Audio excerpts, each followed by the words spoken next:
بہت ساری سوچیں ویسے ہی ہمارا پیچھا چھوڑ دیں، بڑی ساری آسانیاں ویسے ہی ہمارے گھر آ جائیں۔ کتنا لوگ آج پریشان ہوتے ہیں کہ پیسے کوئی نہیں، یعنی رات بھی روتے ہیں صبح بھی روتے ہیں، اور ہر تیسرا آدمی اس بات سے پریشان ہے۔ اللہ نے ساری صلاحیتیں دی ہیں، صحت دی ہے، اولاد دی ہے، علم دیا ہے، فہم دیا ہے، شعور دیا ہے، لیکن ایک پیسے نہیں ہیں۔ تو وہ کامل مرشد کے پاس بھی جاتا ہے، شیخ کامل کے حضور بھی جاتا ہے، تو سوال وہاں بھی جا کے دولت کی دعا کا کرتا ہے۔ آپ خدا را میری بات پہ غور کرنا، حضرت عمر طبعاً مزاجن سخت مزاج تھے، لیکن بخاری بتلاتی ہے کہ تشریف لے گئے حضور کی زیارت کے لیے، اور سرکار جب چارپائی پہ آرام فرماتے ہوئے ان کے استقبال کے لیے اٹھے تو پشت مبارک پر چارپائی کے بان کے نشان تھے۔ فاروق اعظم جیسے تگڑے آدمی کی آنکھوں میں آنسو آئے اور رو کے درد کے ساتھ عرض کی، یا رسول اللہ صلی اللہ علیہ وسلم کو کیسر و کسریٰ کے بادشاہ موجیں کر رہے ہیں، اور اتنا مال و دولت اور آرام کی زندگی، اور آپ اللہ کے حبیب ہو کر۔ نبی پاک صلی اللہ علیہ وسلم نے جناب عمر فاروق کی جو سوچ تھی وہ بڑی درد پر مبنی، وہ بڑے عشق پر، پارفتگی پر، ذوق پر، یعنی وہ ہماری طرح تقریر نہیں کر رہے تھے، بلکہ وہ تو جو جملے ادا کر رہے تھے وہ بھی آنسوؤں میں لپیٹ کر بارگاہ رسالت میں پیش کر رہے تھے۔ خلوص چھلکتا نظر آتا تھا، درد سوز کیفیات۔ لیکن میرے دوستو، سرکار نے کس طرف توجہ کرائی؟ حضور نے فرمایا، عمر کیا تم یہ پسند نہیں کرتے کہ وہ دنیا میں تھوڑی سی آسانی دیکھیں اور آخرت میں رسوا ہو جائیں، اور ہم دنیا میں تھوڑا مشکل وقت گزاریں اور آخرت کی ساری عزتیں اللہ ہمیں ہی عطا فرما دے؟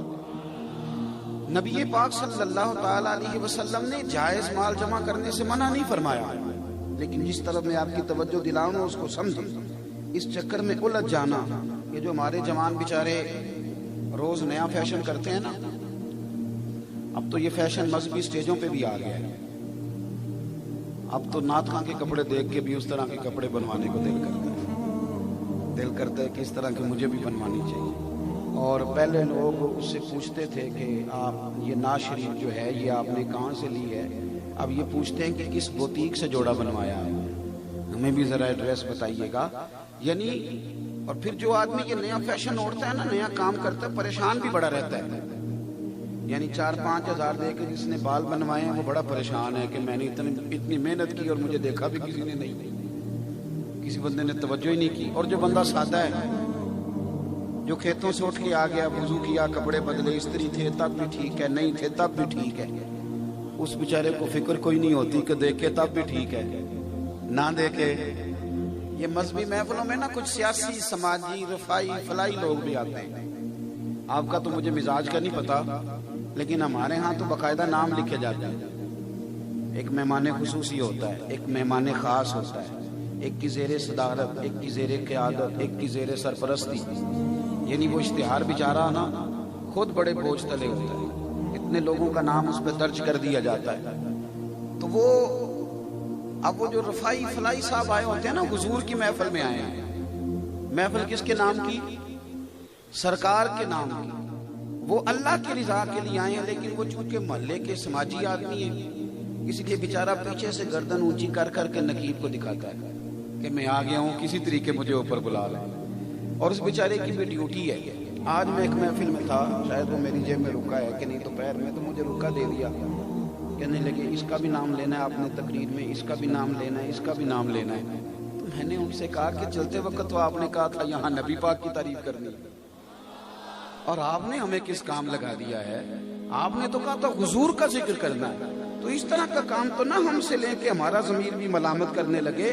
بریلی کے امام کہتے ہیں کرو مدح اہل دول رضا، پڑے اس بلا میں میری بلا، کیونکہ میں گدا ہوں اپنے کریم کا، میں گدا ہوں اپنے کریم کا، میں گدا ہوں اپنے کریم کا، اور میرا دین پارا نالی۔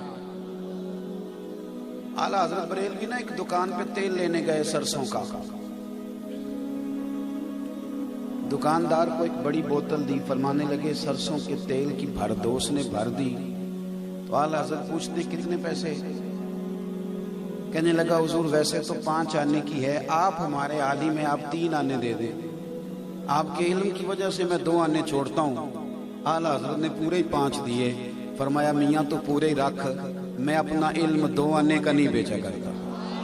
کروں مدح اہل دول رضا, اور پڑے اس بلا میں میری بلا. میں تو گدا ہوں اپنے کریم کا, میرا دین پارا نہ ہے. اپنی فقیری سے پیار کریں, اپنی سادگی سے پیار کریں, اپنے کچے مکان سے پیار کریں. اپنے جو اللہ تعالیٰ نے آپ کو دیا ہے وہ رب کی رضا ہے, اس پہ راضی رہنا سیکھیں.